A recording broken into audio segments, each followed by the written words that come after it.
The Digital Circles Podcast, giving a voice to Northern Ireland's business network. Brought to you by Private Label People, with your host, Paul Mooney.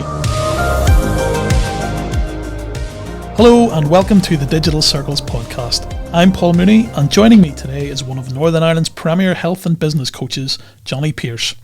From his start as a personal trainer at his local leisure centre, Jonny has come a long way with his own training premises, celebrity clients and an ever-growing online following. Jonny, you're looking very fresh, you're looking very up and at it. There's no way you were sitting outside Greg's this morning piling a sausage roll into you. Yeah, well, this is it, and I think that's a big part of what I do, is actually setting yourself up for the day. And I think so many people struggle with like their morning routine, and I'm not one of these 4 a.m. guys by any stretch of the imagination. I think there's kind of like that common misconception that you need to be up at 4 a.m. to be a success, and social media tells you need to do certain things, but I think that's probably wrong. So yeah, I was up 7 o'clock this morning, got a good breakfast in me, did a wee bit of a workout, and then I'm ready to go here. We're kicking off at 10:30, so it was a nice time, beat the traffic and managed to make my way through Saintfield to get here. Well, it's good to know, because a lot of people have this misconception in their head that if you're going to go on a fitness regime, then you need to have like really early starts. You have to absolutely eat certain things, but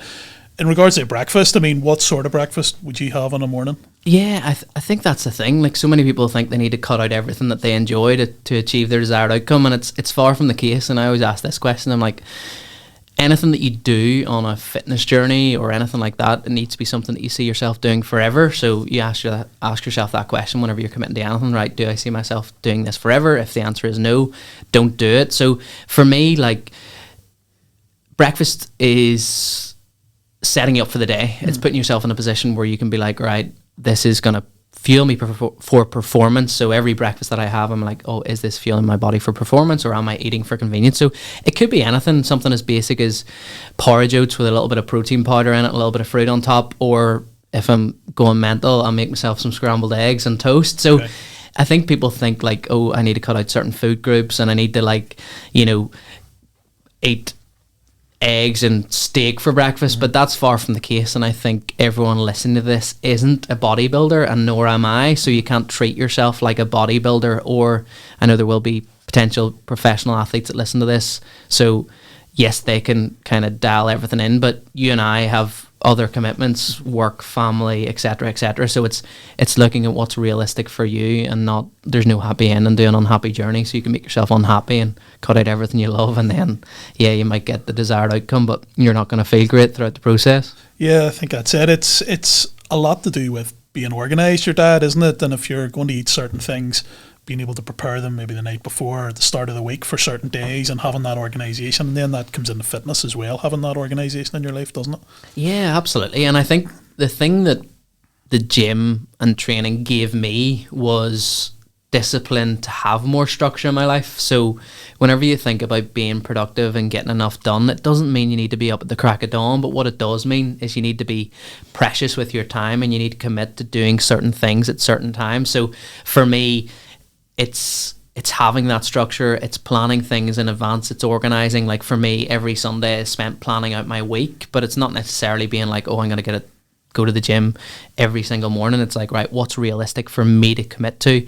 Because so many people fail whenever it comes to nutrition or training, because the expectations that they set from the offset are unrealistic, and they're almost instantly failing before they even start. Yeah, of course, and that's going to put you off before you even begin, you know, if you have that mindset. And how important is mindset? Because that obviously is a big part of what you do, getting people in the right frame of mind to approach things. Yeah, absolutely. I think mindset's an essential part of the process. For me, I believe that transformation happens from the neck up. So people are like, right, I want to get fitter, I want to gain more confidence, I want to be healthier, I want to look after myself again, because I've spent so many years pushing my career, my business, my family life, and your priorities kind of shift over time and your values change over time. But I think, to go back to your question, if you think about mindset or mental health, we know that exercise is guaranteed to help that. And if we went to the doctor tomorrow and we had an issue with our mental health, the first thing that they would prescribe is exercise. Have you been exercising? Okay. Have you been doing the right stuff on that front? And I know there's other elements to it. Sometimes whenever you're struggling with your mindset, exercise is the last thing that you think about, but it could be even something small, like going for a 10-15 minute walk, moving your body. But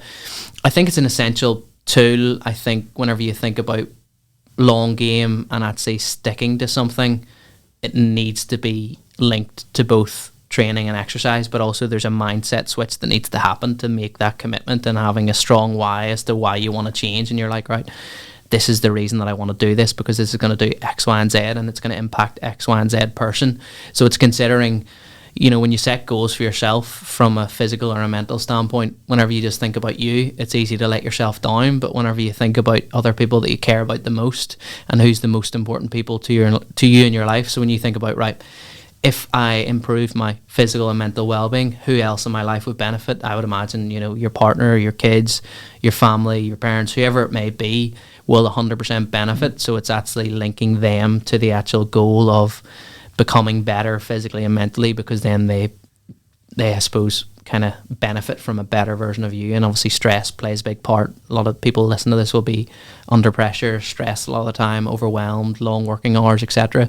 So it's being able to actually look at ways you can manage that stress better and get to a place where you're more consistent with it. But yeah, I think it's 100% so important. Of course. And you very rarely, whenever you ask somebody who's maybe started on a personal fitness journey, how you feeling? You know, do you feel better for it? I've never heard anybody turn around and say, I feel awful. My knees are sore. My arms are sore. You get that, you know, the first few days you go, God, I'm in agony here, but it's doing me so much good. I'm loving it. I'm enjoying it. It just makes such a difference to you as a human being and your relationships with other people, as you've just said. Where did it all start for you? I think you were considering a teaching career. Am I right in saying that? Yeah, absolutely. So I suppose thinking back to starting out, so my first proper job was in a fruit farm of all places. So used to pick strawberries and you started healthy then? Yeah, started healthy with getting one of the 5 a day in. But no, all joking aside, so I started that, but I was like 15 at the time, and then did the whole fruit farm thing. My mum sent me out to work, and I used to get paid 30 quid a week through summer. But this was great. It was 15 years of age, with 30 quid to spend on FIFA points and buy players, and it was great. But then off the back of that, then kind of I'm starting from younger years, and then I went into working in restaurant industry, etc., etc. Then I started my studies, so left school, started studying at college, and then got the opportunity to go to university. And at that time, it was like, right, I want to be a teacher.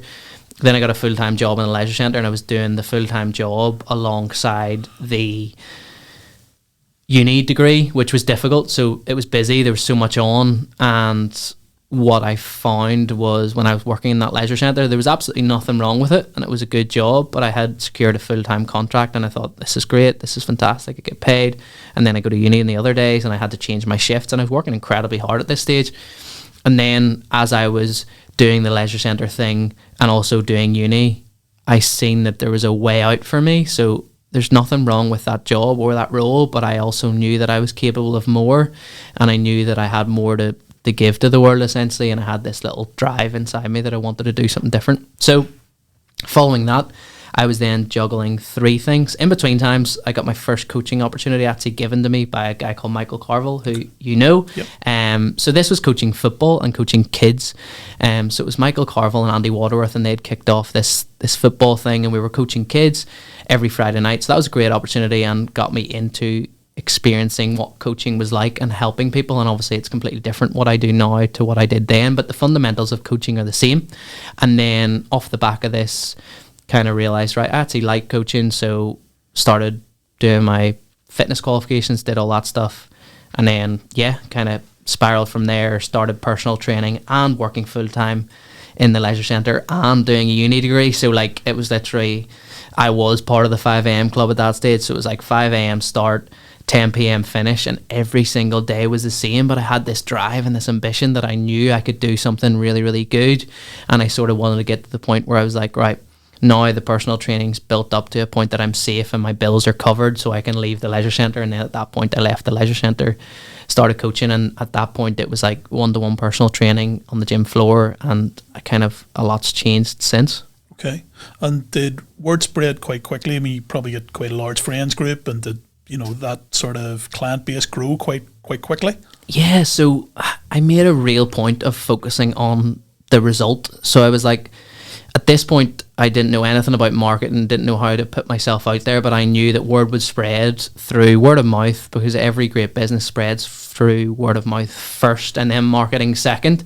So word of mouth spread, we were delivering great results. And the good thing, I played football at the time. So I'd been in different teams, and you'd met loads of people, and they had seen you go down your own fitness journey. So obviously throughout all this time, as I was doing my qualifications, I'd started the gym when I was studying. So I was 16 at the time, and my goal was different. So I was really thin, so I wanted to gain weight, and I was insecure and I lacked confidence.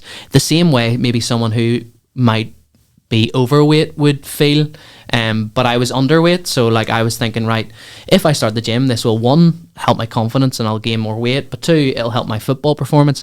But the good thing with being in those football circles was everyone kind of then joined with me, because they seen my football performance improve, they seen my body change, and they were like, right, well, Jonny must be doing something right. He's educated himself, he's had his own coaches, and he's learnt from them to then get to a point where he can help me.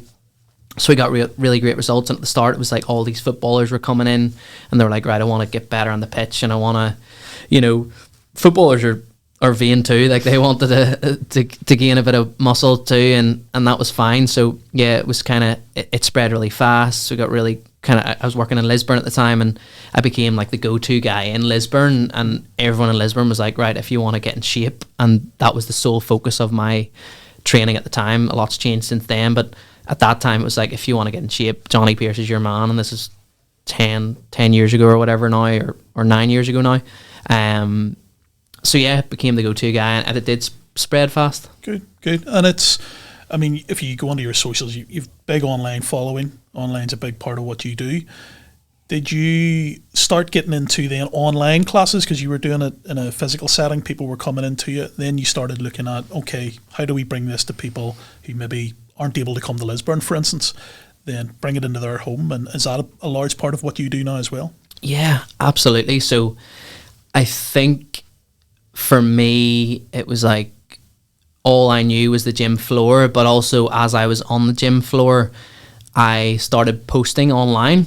And at the start, I felt really uncomfortable with it. And even when I think back to how I felt then and how I feel now, doing something like this, I could never have done it. Speaking in public, I know this is private right now, but it will go out to the public, and that was never something I could do. And then I posted my first social media video, and it was I was actually looking back on it a while ago, and I think it was in 2016, and I posted this video, the 5 steps to get abs.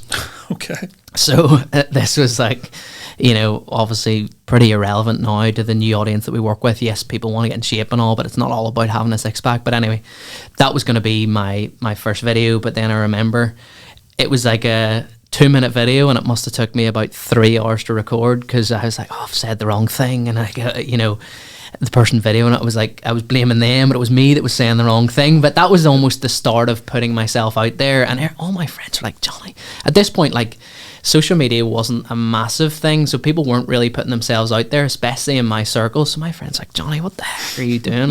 Why'd you put up a video today? And my granda was on Facebook. My granda texted me, I've seen your video, that was really good. He was the only one that gave me any positive feedback. But all my friends, and I think that's the thing, whenever you start putting yourself out there, so many people will judge you, and they're like, why are you doing that? Sure, you don't need to do that. But building a personal brand and allowing people to get to know you is a vital and essential tool now in business, because people buy people and not products. So that's the thing. Yes, you deliver a great service, and yes, our Built for Better Business program delivers a great service, but people almost have got to know me over the years. They bought into who I am, what I value, what's important to me, what I care about, and they're like, oh well, and it might be something as stupid as Jonny supports Everton, I'm going to go and train him because I support Everton. But you need to put that stuff out there, so then people build a personal relationship with you, and they're like, right, that's going to be my guy. Or they maybe see how I show up with my partner, or they've got a dog and I've got a dog, so there's something aligned there that'll be yeah, I know Jonny gets amazing results and all those things, but also our values are aligned, because whenever I think about anyone I'm going to coach, the values need to be aligned, and we need to kind of have, not similar interests, but similar kind of fundamental things that we care about and prioritize. So for me, it's right, my relationship's important to me, my business is important to me, having an impact on the world is important to me, and then those types of people then come into the program. But go back to your question, I think it sort of was personal training, and then it was probably like first 4 years done like one-to-one gym, group gym, all that stuff, and then we kind of moved online. So there's actually, like, at that point it was growing a little bit of a following. People from England and all were reaching out to me, and I was like, how can I help these people? So then we created an online program, and we were delivering like training. It wasn't different. It wasn't like classes. We were coaching people one-to-one online, so it was like privately working with them, and like the online world's great. And then off the back of that, I kind of got to a point where pre-lockdowns and stuff, I had everything I delivered was online. And then I was kind of grateful for that at the time, because then lockdown hit, but also a lot changed within that. So the moment I found out about lockdown, I booked the first available videographer and literally filmed every home exercise that I could ever think about. So anything that I knew, and I was actually researching into home training at that point as well, because I wasn't completely experienced at that now, but now that's something that we can deliver. A lot of our clients actually train from home now, because I went and learnt about these things to then put myself. But yeah, it was like, right, I need to get a videographer, I need to record all the exercises, so then we can then put them on our app, etc., etc. And then it was like, yeah, and then lockdown came, and our business actually grew exponentially because people were on social media more, people were seeing me. They were maybe kind of, also like there was kind of two people in lockdown, ones that just wanted to drink and eat the whole of lockdown, and then ones that actually wanted to look after their health. But that's fine, like everyone dealt with it in a different way. Yeah, and it's funny, lockdown brought about a shift really with that. And people like, for instance, Joe Wicks, to drop his name in, I'd never heard of him before, but now everybody knows who Joe Wicks is. He became a household name. But that's what lockdown did. It drove this new movement, if you like. When you talk about personal relationships, that's a big thing with you, right? Because you have clients. Those clients put a lot of trust in you, and then they see the results from the advice that you give them. And it's almost, you're almost becoming part of their, well, you are becoming part of their daily life, and it's almost like you're a friend, somebody that Absolutely. they can reach out to. Johnny, I'm feeling a bit low. Can you give me a boost? What do you advise me to do? Then you're giving them dietary advice, and it must be for somebody to then get to a position where they go, I'm going to give up all of this after all the hard work you've put in, after all the hard work they've put in. That would be a bit strange. You wouldn't imagine people would want to do that. Maybe circumstances get in the way. But do you find yourself, connecting with people and almost becoming their friends a lot of the time, and really taking an interest in their life? Yeah, 100%. And I think in the coaching process, relationship building is one of the most vital and essential parts of this, because essentially people are coming to you in a vulnerable position where they're actually struggling with something, and I need to treat everything that they tell me in confidence, which is absolutely what I do, because they know that they've then got a soundboard and someone in their circle that they can trust and they can get sound advice from. Because even like reaching out to someone like me is incredibly difficult to start, because you're being open and honest and vulnerable with someone that you've never met. So we always, whenever someone will reach out, it's about building that connection first and working out whether or not it's going to be a good fit, whether we get on all those different things. And like you say, then over time you build this really great relationship. And I've been so lucky to create these connections that have become great friends, and they've taken me all over the world through different things, like, training celebrities and going to Spain, and, training professional footballers and going and following their football in England whenever they made that move and things. And that's just like brought me so many of my closest friends. But equally, there's an element where I become a great friend, but I also still need to be the coach, and I still need to have authority, and I still need to kind of keep them accountable when they need that. So it's kind of this fine line between being their friend and being their coach, because if you become too friendly with them, they won't take any advice from you. And when you become like this military drill sergeant, they'll also be like, nah, Johnny can be our sweet today. So it's just that nice little balance where you can still, deliver value from a coaching perspective, but also be that listening ear when they need it as a friend. So yes, there's two layers to it, but you can sometimes overstep the mark if you become too close with someone, and also if you become too much of a coach, then you're just like, So 100% relationships are massive. It's the essential tool to get them buying into what I have to say. So if they have a relationship with me, then they trust me and they respect what I have to say, and then they can go and implement the tools and the strategies that I can give them that will take them to the next level, but almost the first number of months is building that relationship to then take them to the next level type. Good stuff. And how do you assess somebody when they come to you? If somebody comes to you, for instance, for the first time and said, I want to get fit, what sort of questions do you ask? How do you start that process of getting them fit? So I suppose the first part, and it comes back to that, like finding out why they want to do it, because everyone has a reason why they want to do anything. And it's like, right, well, you know, you're in this position where you've got this great business and you've got this great family, but, you know, why do you want to become healthier? Why do you want to become fitter? And then you can, I suppose, revert back to their why every time anything comes up. It's like, oh, well, you told me at the start you want to be around for your kids whenever they get married, and if you don't look after your health, you're not going to be able to do that. Or you told me that you were struggling with something and you wanted to work on it. So I suppose initially it's just working out where they're at and what they want to achieve, and I suppose creating something that they're actually going to be working towards with a little bit of a deadline in mind, and something that can create urgency throughout the process. So does that answer the question? Yeah, no, absolutely it does. Yeah, no, completely what you're saying makes sense. It could be stress, could be, you know, maybe a family thing. It could be, you know, their fathers had heart problems, things like that, hereditary issues that you know, they really want to make sure that they protect themselves best from. But what are the sort of misconceptions people have around fitness? Because you know, like you sort of talked about it earlier, but you know, like, am I going to have to eat salad every day for the rest of my life? Or, you know, because there are misconceptions about that. For instance, breakfast. Some people think, well, you should skip breakfast. But actually, as you pointed out earlier, breakfast is one of the most important things that you can be on top of. Yeah, there's so many misconceptions, and there's so much conflicting information out there nowadays as well. So one person will tell you need to do one thing, the next person will tell you need to do another, and you need to find someone that has a proven track record of, one, getting amazing results and seeing people change that are similar to you that you can then relate to, and you know that you can trust that person.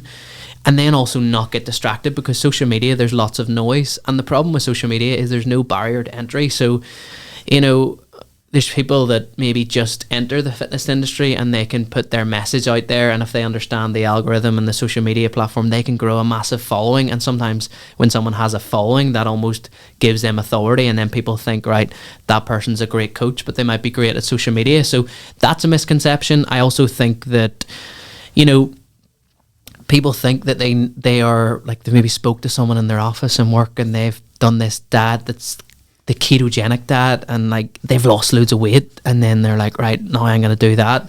And then I suppose that's a misconception, is like they think they can follow what their friends have done, or even like fitness influencing world. Like I'm not a huge fan of that world, because I suppose it's creating this misconception of how you can actually look, and how you look can change in a matter of minutes. So we're not going to do it, but we could stand here with our tops off, and that's it.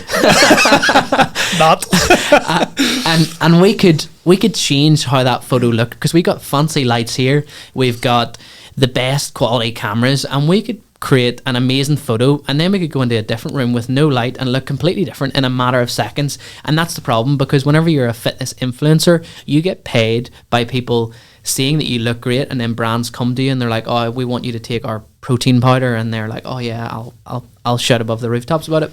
But that's the problem, because then you're comparing yourself to the fitness influencer that has dedicated their life to looking a certain way, but you're an everyday person. So me, for example, run a business, I've got other commitments, I play football. Like, I'm not going to walk around there completely shredded with a six-pack all the time. Yes, you could get to a point where you had visible abs all year round. That's a realistic target, but that's a misconception, where people kind of think they look to these people that look amazing but have dedicated their lives to looking a certain way, and then they think they can look like that. So that's a misconception. I also think that people kind of jump on trends a lot. So, like 75 hard, that's a big one. Have you ever tried it? No, but I reckon you know the answer to that question before you ask.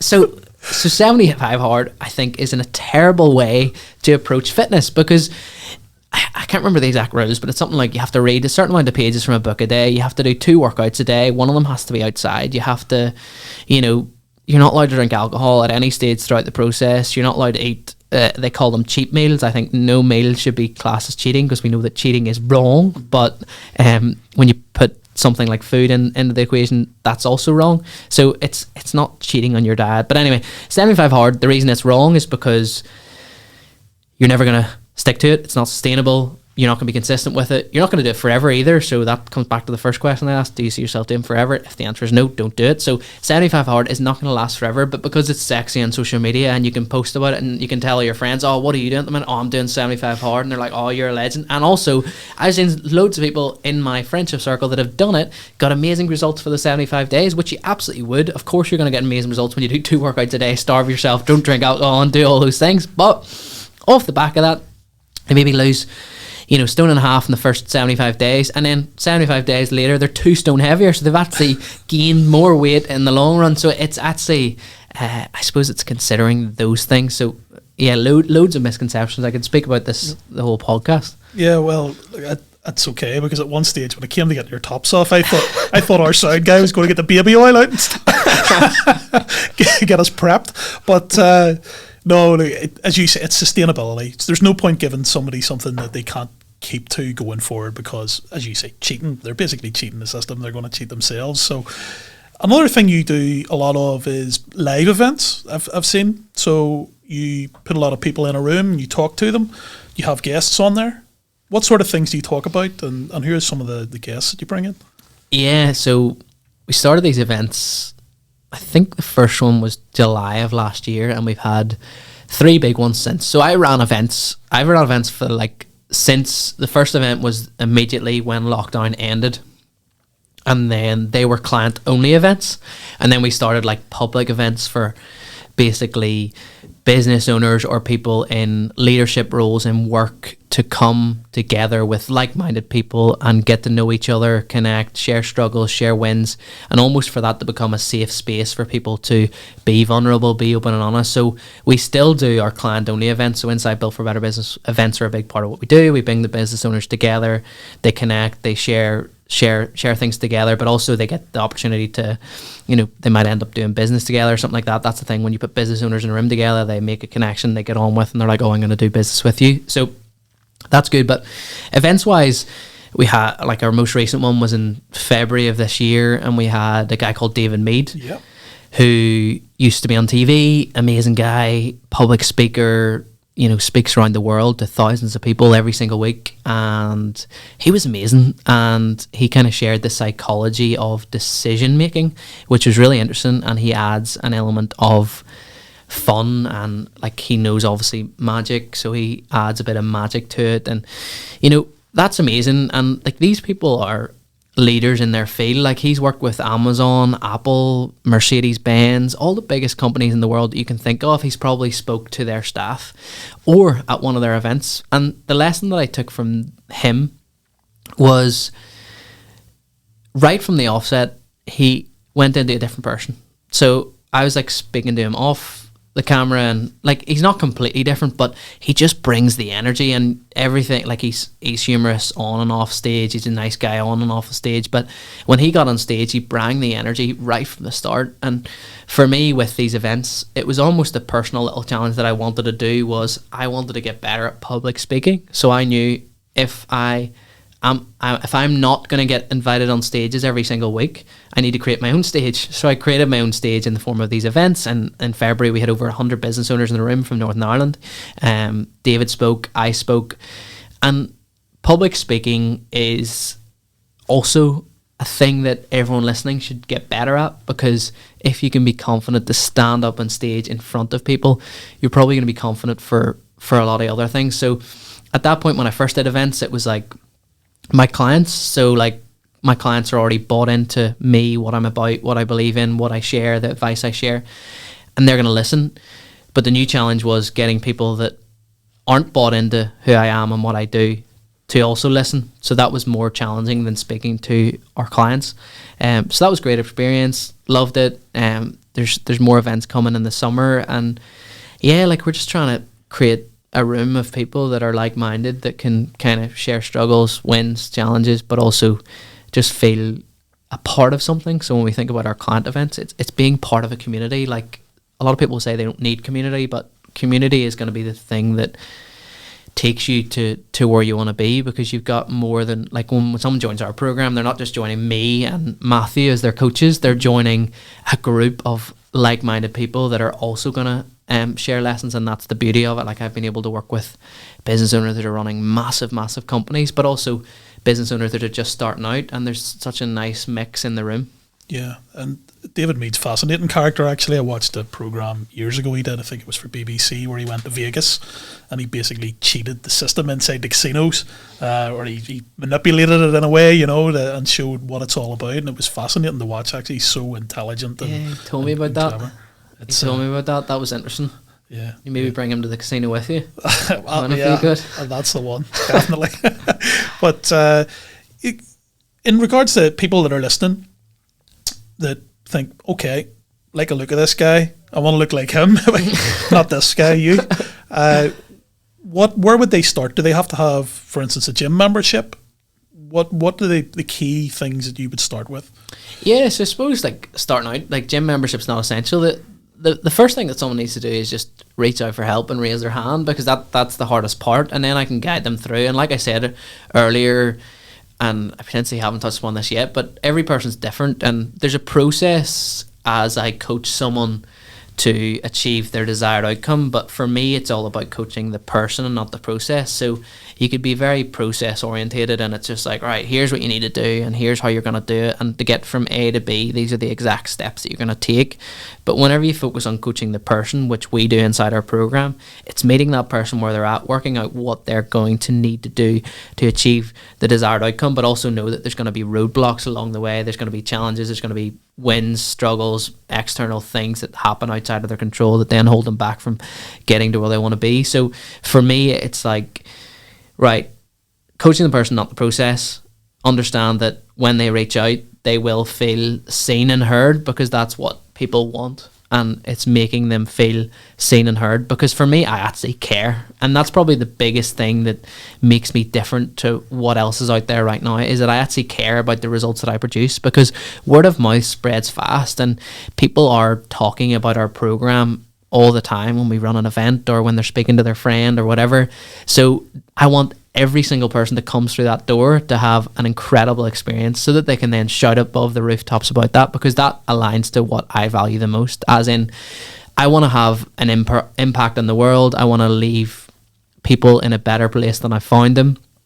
And obviously, as a byproduct, you know, it is a business. That's going to grow my business. And I'm okay with saying that, because it is a business, and we've got to pay our bills. We've got to pay our team. And for us to stay in business, we need to grow and continually move forward, because then that, one, means I have more of an impact. But two, we stay in business, because people think about business and things like that. A business, to stay in business, needs to be profitable, and if our business wasn't profitable, I wouldn't be able to do it, and I wouldn't be able to pay the people involved. So that's important, and that's probably the journey. Sometimes I go off tangents, but hopefully that maybe answers the question. No, it did. And if you are dealing with somebody who phoned you up and said, I want to get fit, but I want to look like Conor McGregor, you must have to be very, you know, sort of realistic with them, in terms of, if you want to get looking even 20% of that, you're going to have to go and work out 5, 6, 7 days a week, and you're going to have to eat this. Because if you don't be honest with them up front, they're going to turn around 6 months down the line and say, Johnny, I'm not noticing the sort of difference that I thought I would have noticed. I thought I would have been looking like Conor McGregor, and I actually don't look anything like him. Yeah, so I suppose when someone comes, it's actually working out what the expectations are going to be, how we're going to get them to where they want to be, but also the time frame that it's going to take. So our program, most people on average will work with us for about 2 years. So when someone starts, I'm not the guy that's going to do a fancy marketing strategy and say we're going to do a 6-week shred and you're going to look like Conor McGregor, because I'm completely against that, and it's not aligned to who I am or what's realistic.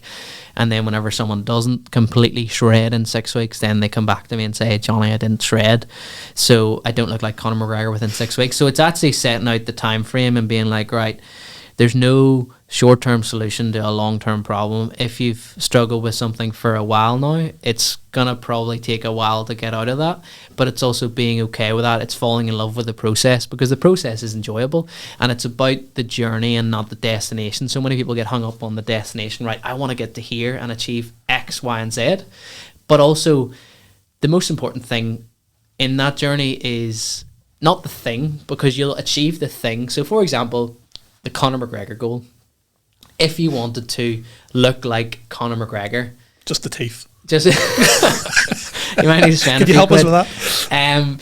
But you want to look like Conor McGregor. You want to get in the best shape of your life.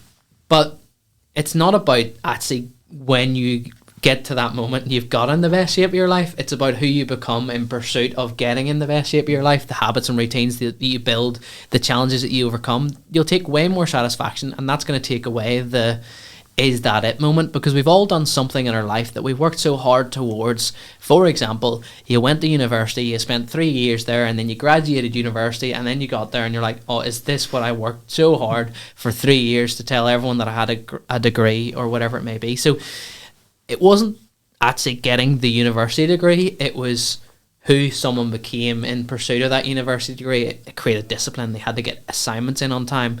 They learnt, they educated themselves, and they ended up ultimately being a better person when they finished university. And it's not just about the goal actually being on the pedestal, it's about what happens in pursuit of the goal. Yeah, and to get to those achievements and to reach those goals, you probably have to be careful with people in not overloading them and protecting them against getting an injury and things like that. Say somebody does maybe hurt themselves if they're maybe out running, they pull a hamstring.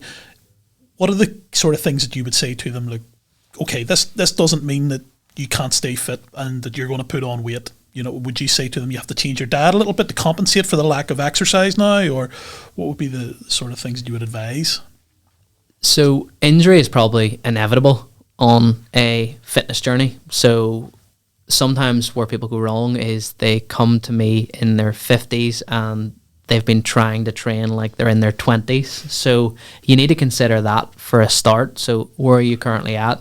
But also know that you're not going to fall victim to your circumstances, because so many people will become a victim to their circumstances. Johnny, I'm under pressure at work. I'm really stressed. I'm doing X, Y, and Z. But you need to be solution focused and obviously not fall victim to your circumstances, and be in a position where you can operate from vision and not circumstance. So if you have a vision for where you're going, you know exactly what you want to achieve, and the circumstances change throughout, you're then not going to fall victim to that. You're going to operate from the vision of where you want to be and what you want to become. And also, I suppose it's understanding that there's always another way. So many people think, oh, I've got a lower body injury, like I strained my calf playing football on Saturday, so this week I'm just purely doing upper body training. So I've changed my training. Always I would be training legs in 3 workouts in a week, but now I'm just doing all upper body, which is fine. I can't run, I can walk, so I can change things where I'm going to walk a little bit more now because I can't run, and I'm going to train upper body because I can't train lower body. So it's just finding another way, and understand that, you know, injury will come up no matter whether you're playing professional sport and you're looking after every single incremental or little detail. Premier League players still get injured, they still pull their hamstring, they still do X, Y, and Z, and they've got the best sports scientists, they've got the best trainers, the best education, but it's managing, I suppose, your mindset around the injury and knowing that you're like, right, control the controllables. We've all heard that before. So how can I focus on what's within my control? Right, I've got a hamstring injury, but can I still do X, Y, and Z, still manage my nutrition, and not emotionally eat as well? Because when you're injured, emotional eating is a big thing. Sometimes we think about food, and whenever you think about food, for example, you know, whenever you've been in a low place before and people talk about binge eating, that is completely real, and there's science behind that. Because whenever you think about, you know, often the things that we binge on are carb heavy. So carbs release a relaxing hormone called serotonin. For example, if you ever went to your grandparents for a roast dinner on a Sunday and then they have all the spuds and then they want to go for a nap after it, there's science behind it. It's not just that they need a nap, it's because they've had too many potatoes, not too many potatoes, but they had loads of potatoes, so they go for a nap. Sometimes I feel like that too, but it's understanding that and knowing that, you know, whenever you've been in a low place and then you eat a load of chocolate and you get this instant like, oh, I feel a little bit better, but then you'll still feel the same after it. So it's just knowing I suppose the science behind it too. Yeah, it's I've been guilty of that many a time, and I'm turning into that sort of grandparent type person now, where I feed people too much when they come round to the house. But you've obviously you do your fitness stuff yourself to keep yourself fit, but you're also running a business, which I can imagine is difficult at times. Like every business owner has those moments.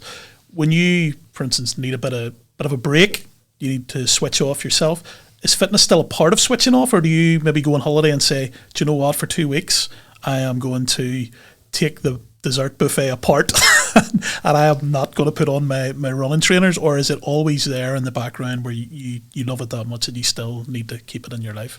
So what I do is who I am. So who I am in this conversation is who I am when I get home.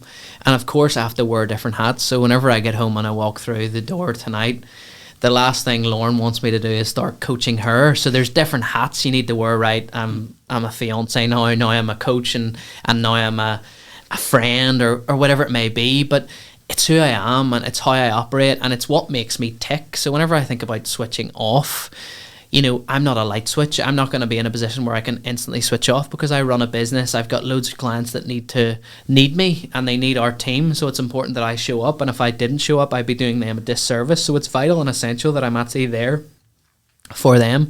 And I just have aligned everything that I do to my business. So my business values are similar to my own personal values, which means that if I work all day, it doesn't feel like work, because it's just what I do. It's how I operate. And of course, I can't switch off because I'm not a light switch, but what I can do is switch on to something else. And normally it's there's a element of fitness involved. So I play amateur football. We're second in the league. Oh, yeah. Congratulations. So we're going well. We're set for a best ever finish, but we might not win the league. But anyway, football is my opportunity to switch off. And I had this conversation with my football manager recently, and I says, Matthew, because there's a running joke at training that I can't understand the drills. I was like that playing football. Yeah. Yeah. So like there's a drill would come up and we'd be passing it from here to here, and then I always make the wrong pass. But I actually told my manager and my teammates recently, I was like, lads, I just struggle to really focus in training because I'm distracted. So I'll go into training on a Tuesday night and I'll be thinking about, oh, what does that client need? You know, what do I need to do for this person? And then I go into training and I'm kind of there, but I'm not fully there. But whenever I fully immerse myself in football on a Saturday and I play a game, I'm not thinking about anything else. So that's me switching on to something else to then be able to recharge myself. And when I go on holiday, I still exercise, but I just do it for fun. I don't exercise on holiday to burn calories. I exercise to chase a feeling, because I know when I work out, it makes me tick. So yeah, look, the secret is with the training routine, always saying somebody else first. Never go to the cons first, you know, or you're going to mess it up for everybody. Yeah. One final question I would ask. I was going to ask you who would your 3 favourite dinner guests be, but I'll ask you in a different way. Who would be 3 people that you would most like to put on a personal fitness journey? Careful. A personal fitness journey. You can say me. Well, you're the first target. I'm only joking. Absolutely, I need it. No, only joking. But I suppose that's a great question, and something I always think about is it could be like a celebrity or someone that, like, you know, David Beckham was my hero growing up, and he still is my hero, and I would love to train him, but I know that I'm never going to do that. So, like, you could think about people like that, or, you know, you could also think about, not mention names, but maybe people that you really care about and that are part of your family, and you know that you could benefit them so much, but because they're in your family, you can't really coach them. So people like that probably would be like the ultimate goal, because then you would actually know that, because I see the benefits that training, nutrition, looking after my mindset has had on me. So then I think about the people that I care about that don't necessarily do that and could put themselves in a better position for the future. That would probably be the dream person. But other than those ones, yeah, like David Beckham, maybe another country singer from Luke Combs would be a good one. Okay. Like country music, recently turned into the country music fan over the last number of years through like people that I ended up falling into training with. So I was training Nathan Carter, I was training Johnny Brady, the Tumbling Paddies, Kuel are another country band. So all these different people that then led to me enjoying that type of music. So yeah, it's a hard question, but probably someone along those lines. That'd be good crack if you had Nathan Carter and David Beckham around your dinner table and be all right. And doing a bit of personal fitness afterwards. But look, Johnny, I think you've given some great insight into what people should do, what they need to do, and I really thank you for coming on and giving us that insight, because you've been a great guest and you speak really well, so it's been excellent having you. No, it's a pleasure. Thanks for having me, and yeah, much appreciated. Yeah, what people don't know is we're about to go down and eat a big cream bun now. Yeah, we're going for a Greg's sausage roll here. Yeah, okay. Thanks very much, Johnny. Thank you. Cheers.